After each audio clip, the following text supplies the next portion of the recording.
ማለት ነው ስንት ጊዜ እንደጨረሰብኝ 50 ለመሙላት ማለት ነው። ከዛ በኋላ አንድ ቀን ተንበርክኬ አለቀስኩ። እውነቴ ነው የምነግርህ። የእነሱ ቤት ሲሄድ አንድ ቀን መጥተው እንዴት ነሽ ሁላ አይሉኝም።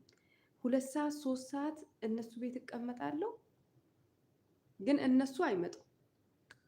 ከዛ በኋላ አንድ ቀን ሌሊት ላይ ተነስቼ እውነቴ ነው የምልክ አለቀስኩኝ እምባ ማለት ነው። እምባ አለቀስኩኝ በቃ።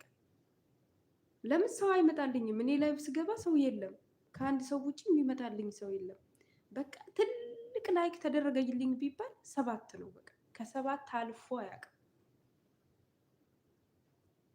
ከዛ በኋላ በቃ እኔ አምላክ የለመንኩት እውነቴ ነው የምልክ በአንድ ቀን ውስጥ 200 ምናምን ሰው መግባት ጀመረ ቤቴ ማለት ነው።